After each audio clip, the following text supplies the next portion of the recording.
Boa noite, Adonis. Seja bem-vindo ao podcast aqui. Um podcast que vamos falar de torcida organizada, sobre o Bahia. E aí, galera? E aí, vamos lá na pergunta. E aí, Adonis, como começou a sua história na torcida aí na Bamu? Boa noite, galera, mais uma vez. Minha história começou na torcida organizada depois que meu tio, né, em 93, me levou ao estádio da Fonte Nova para assistir o jogo Bahia e Corinthians. E aí minha pretensão só era mesmo para assistir jogo, para ver como era o estádio de futebol, mas chegando lá eu tive uma grande surpresa, né? Pude Valeu, Lucas. presenciar aquela bela festa da Bamu que fazia naquele dia, né? Contra o Corinthians. E em vez de eu ficar assistindo o jogo, eu tinha 13, 12 anos, e aí eu fiquei, vi assistir o jogo, fiquei começar a ficar prestando atenção na torcida organizada da Bamu, né? As músicas, as coreografias que faziam e aquela vibração maravilhosa. Depois daquilo ali, meu irmão, eu quis ir para todos os jogos e querendo participar, né? Ficar naquele anel superior, que meu tio ele só ficava no anel inferior. E eu era de menor, tinha que fazer a vontade dele, mas dava para poder admirar a torcida. E quando eu comecei a, a ficar adolescente, que eu comecei a ir para os jogos com 14, 15 anos, eu ia só, e aí eu começava a ficar na Bamu. É que a Aí, vibração ali. aí depois disso aí, não teve mais que ninguém me segurasse. Não Você entrou na torcida, você não esquece mais nunca. esqueço não, mano. E não, é uma história muito bonita, assim, referente aos jogos do Bahia, né? Que eu fazia meus corre durante o dia para poder ter a grana pra eu ir assistir o jogo à noite ou à tarde. E minha mãe achava que eu ia com o pessoal de lá da rua, né? Né? Os meus vizinhos que antigamente os ônibus só saíam lotados, né? Hoje, Hoje a gente infeliz- não vê é, essa tradição, acho que foi se acabando. Até em clássico mesmo, os ônibus eram super lotados, todo mundo cantando. E hoje a gente não vê mais isso. eu sinto saudade dessa época aí. Os Ver ônibus, os ônibus eu vinha lá, torcedor lotado. cantando as músicas, era muito massa. Também. E os meus vizinhos, eles sempre saíam juntos. Eu aproveitava o embalo e dizia, minha mãe, eu vou com fulano de tal, mentira, eu ia só. Ó, Chegava, eu ia pegar o buzu com o pessoal, mas chegava na Fonte Nova, o pessoal ficava no anel inferior e eu subia, né, para poder ficar na Bamu, na minha ali. gaiatice, né? Até que um dia a casa caiu, né, pai? É, Um dia a casa ia cair, é. a véia descobrir as minhas artes. Quanto tempo você já tem já na torcida? Neto, eu não sou muito bom de datas, mas assim, eu vou fazer 2026, se eu não me engano, 30 anos de torcida. Quando eu comecei a participar da Bamu, existiam duas Bamu, né? Era, vamos um, vamos dois. É, rolou uma divisão na torcida, eu fiquei na Bamu que era os coroa, né? Depois, a Bambuco Jorge foi tomando espaço lá do anel superior e eu continuei lá. O pessoal da Bambu, os coroa desceu, ficou no anel inferior da Fonte Nova, mas como eu gostava, já estava acostumado a assistir jogos no anel superior, eu continuei lá. E aí, aos poucos, eu fui conhecendo as pessoas na torcida e fui me enturmando. Hum. Foi entre 2000 e 97, 98 que eu comecei assim, fazer os corre, né, da torcida ajudar É isso. Como é que você vê a torcida antes e a torcida de hoje? torcida de antes. Sempre foi, os tempos antigos, sempre foi mais difícil, né? A gente não tinha tecnologia, não tinha o celular. Malmente tinha uma câmera, né, para tirar Volta, foto, a câmera que tinha filme. A gente tinha ainda que pagar para poder revelar as fotos. A gente não sabia nem se as fotos iam dar certo, né? era uma época que a gente fala assim, época de ouro, né? Que fala, É, anos dourados, né? Porque assim, eu vivi a era das torcidas organizadas de fato, né? Aquele início das violências de sim, torcida. Eu vivi a época da torcida aqui em Salvador que não tinha não tinha brigas, briga, e com o passar dos anos, com as alianças que foram fazendo, também começou a ajudar mais nessa questão das violências.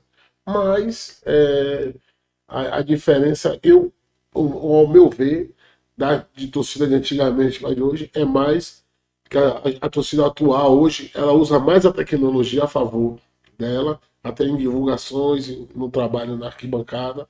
E antigamente a gente não tinha facilidade de a gente conseguir verbas para estar fazendo festa no como estádio, tendo contatos. Hoje em dia tudo é mais fácil, né? hoje em dia facilitou. Agora, em relação em festa na arquibancada, a época de hoje em dia tá bem melhor, as festas são mais bonitas, são mais organizadas, mas ainda existe aquela questão do raiz, né? Aquela Eu vibração que sinto tinha antes. falta, eu sinto falta daquele eco ensurdecedor que tinha na Fonte Nova, que a torcida do Bahia cantava toda, meu irmão. Rodando a camisa, você é doido. Eu sinto saudade Verdade. dessa época, se referindo dos cantos da torcida ali na antiga Fonte Nova. E foi aquela vibração que tinha o refletor da antiga Ponte Nova, que ali, aquela vibração que balançava Balançava, a Fonte Nova tremia, aquela aquela parte da Bambu era incrível, né, velho? De vez em quando eu até procuro no YouTube, né, pra ver é, como é o nome, o Congó ali, balançando, que parada doida da porra, velho. aquela subida que tinha na concentração, que tinha no. Aquela subida ali era sensacional, né? Aquela subida eu tive o prazer de participar daquele primeiro arrastão que teve ali. Uma ideia, se eu não me engano, eu me lembro que foi Pablo que segurou a torcida. Pablo, ele era um integrante do oitavo distrito, mas que ele morava na federação. É, É um cara super do bem. Um abraço até para ele. Até um bom tempo que eu não vejo, né? Mas assim, ele tinha uma visão muito já avançada de sabe? torcida organizada. E do nada ele parou todo mundo ali embaixo. Vamos tirar uma foto, vamos fazer um arrastão. E E deu aí, certo, velho. Pô, foi um negócio maneiro mesmo. E a gente começou a fazer vários jogos. e aí, você é a favor ou contra a torcida única nos clássicos? Rapaz, eu sou a favor, né? Eu sou a favor das duas torcidas no estádio, porque eu vejo essa questão de torcida única, é o Estado não querer trabalho, né? Não sei. Porque se a gente parar para analisar as confusões que tem, são em bairros, não tem É, nada a ver no estádio. é isso. Que existe confusões no estádio? Existe. São confusões isoladas. Né? Mas confusões de torcida organizada é quase impossível ter. Por quê? Eu acompanhei o trabalho em 2009, 2010. Eu era subpresidente da torcida, com o Jorge na presidência. Até nessa época também atuei como presidente por uns tempos, que Jorge teve que se afastar uma época. E existia o comandante do BEP, que era o coronel. Castro? Não, Costa Ferreira. Nossa, Costa Ferreira, meu Deus. Henrique. Não. Oh, meu Deus. Para não ser injusto, ele. É Henrique Melo. Coronel Henrique Melo, se eu não me engano. Ele foi um dos caras que eu tive o desprazer no primeiro dia de conhecer e ele apontar para minha camisa do agasalho da Bamon, onde tinha o nome Bamon escrito, e ele falou: Eu vou acabar essa torcida.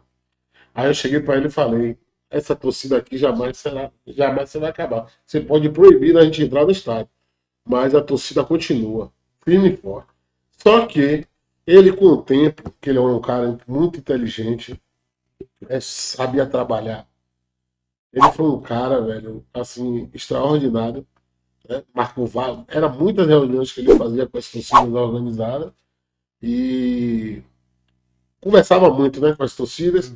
E ele, em vez de ter contra a torcida, ele começou a estudar a torcida e estudar os problemas que a torcida enfrentava, né? Ele era duro quando tinha que ser duro, tá ligado? Lá ele, mas ele, com o tempo, ele estudando sobre as torcidas, ele começava a filmar todos os passos das torcidas na chegada, na saída, começou a conhecer, começou a implantar estratégias nos estádios de futebol, até em bairros, saída de nossos distritos mesmo. Ele botava policiamento em ponto estratégico e quase não havia confusões, porque ele sabia trabalhar. Ele fez um grande planejamento. Eu não me engano, era ele, Henrique Melo, Henrique Melo. Tinha, eu tenho muito contato também, esse Herbert e o capitão Danilo, né? Esse Danilo é capitão major, mas é uma pessoa muito educada, sempre conversou comigo numa boa. A gente sempre trocou ideias, né?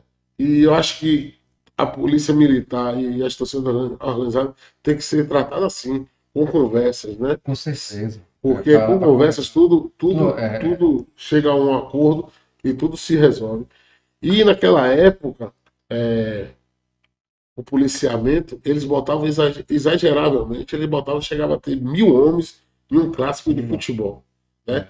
E com o tempo, com o estudo que Henrique Melo ele fez, porque eu falo assim o estudo, porque eu acompanhei o processo nas reuniões mesmo que tinha antes dos clássicos, ele mostrava os vídeos. E ali eu pude perceber que ele estava estudando as torcidas organizadas na Bahia, né? E assim, quando a polícia quer de fato trabalhar, não é que a gente só tem desordeiro na torcida, só tem marginal, não, pô, na torcida tem muita pessoa de bem, né? São pais de família, mãe de família, tem crianças na torcida organizada, mas também tem seu lado ruim, como na sociedade também tem, como escola tem, como todos os lugares tem, entendeu? Então a gente não pode ficar sendo execrado de marginais, levando uma fama, você aproveita. Eu mesmo, pô, sou trabalhador, sou professor, rodo táxi, então tenho meus filhos, dou aula a criança. Então, assim, velho, eu não admito que uma pessoa diga assim, na torcida organizada só tem marginal. A torcida organizada é uma facção. Não é, mano. Não é que eu vivo a torcida dele, o dia a dia da torcida, seu proceder da torcida. Sei que existe algumas coisas. Como todo lugar tem. Como todo lugar tem. Entendeu? Galera,